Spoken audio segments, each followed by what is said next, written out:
এখন জ্যাকুজি তো আমি বাংলাদেশে বলেন বা বিশ্বে অন্যান্য জায়গায় বলেন দেখছি এবং ইউজ করছি। তো তাহলে পার্থক্যটা কোথায়?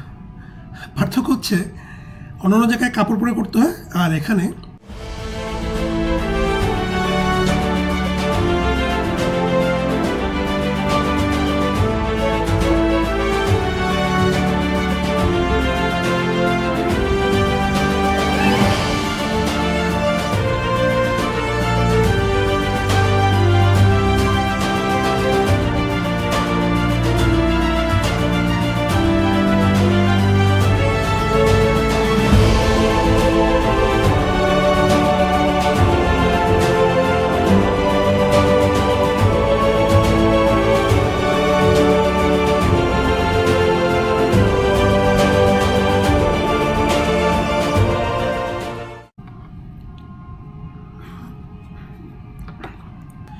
এখন আমি আপনাদেরকে জাপানের একটা মজার কথা শেয়ার করি। সেটা হচ্ছে জাপানের গোসল, অর্থাৎ শাওয়ার রিলেটেড।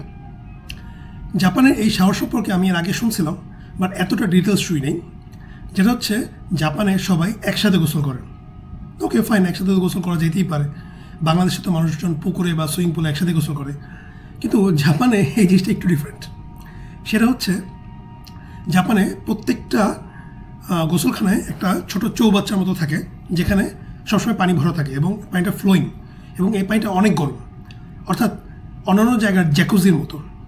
এখন জ্যাকুজি তো আমি বাংলাদেশে বলেন বা বিশ্বে অন্যান্য জায়গায় বলেন দেখছি এবং ইউজ করছি। তো তাহলে পার্থক্যটা কোথায়? পার্থক্য হচ্ছে অন্যান্য জায়গায় কাপড় পরে করতে হয়, আর এখানে কাপড় চোপড় ছাড়া করতে হয়। That is the big difference.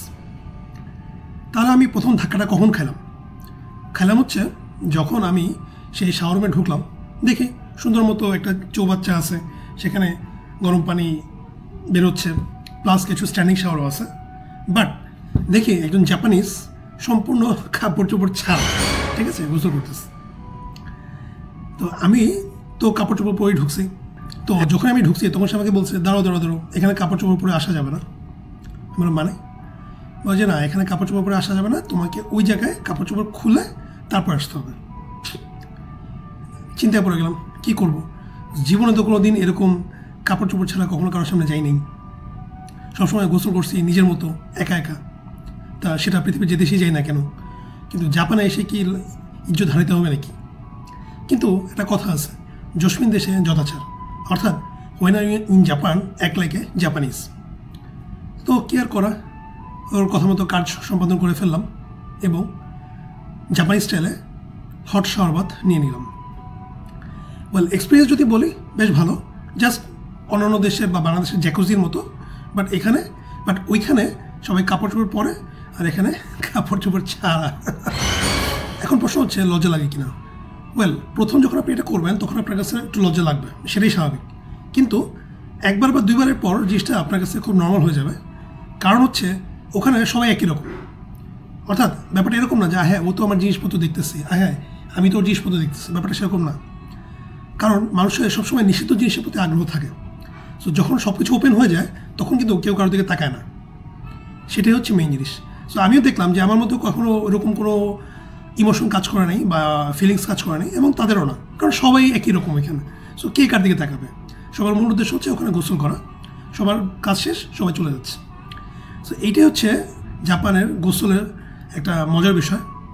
হয়তো অনেকের কাছে ব্যাপারটা একটু উদ্ভট লাগতে পারে, কিন্তু এদেশে এটা এরকমই। আর আমি চেষ্টা করব ওই জায়গাটার একটা ভিডিও করার, বাট বুঝতে পারতেছেন যেহেতু মানুষজন থাকে তাই ওখানে হয়তো সবসময় ভিডিও করা যাবে না। বাট আমি যদি কোনো ফাঁক পাই তাহলে আমি ওই জায়গাটা আপনাদেরকে দেখানোর চেষ্টা করব।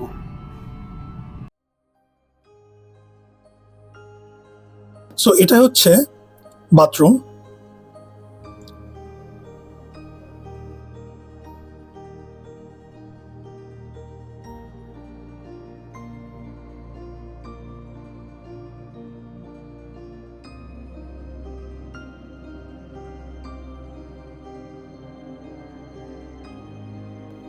এই পাশে বেসিন আছে, সাথে হেয়ার ড্রায়ারও আছে। এই সাইডে আছে ওয়াশিং মেশিন এবং ড্রায়ার। আর এই সাইডটা হচ্ছে স্টোরেজ, অর্থাৎ অনসেনে যাওয়ার আগে এখানে আপনার কাপড় চোপড় রেখে যেতে হয়। এই মেশিনটা কি আমি ঠিক বুঝতে পারি নাই, কেউ যদি জানেন তাহলে কমেন্টে জানায়েন। আর এটা হচ্ছে সেই অনসেনের জায়গা।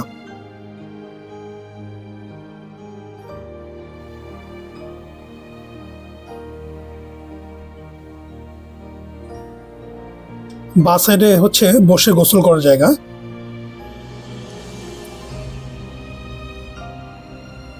এখানে শ্যাম্পু, বডি ওয়াশ সবই আছে। আর এটা হচ্ছে সেই হট শাওয়ার অনসেন। আর এই সেটটা হচ্ছে স্ট্যান্ডিং শাওয়ার। জাপানে বসে এবং স্ট্যান্ডিং দুই ধরনের শাওয়ারই আছে, যার যেটা ইচ্ছা সে সেখানে শাওয়ার নেয়।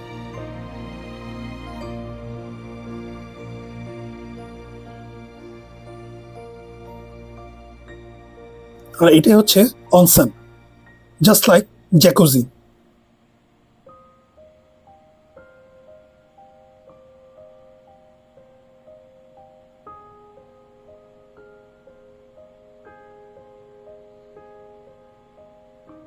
জাপানিজ অনসেনের এই ভিডিওটি আপনাদের কেমন লাগলো তা কমেন্টে জানান।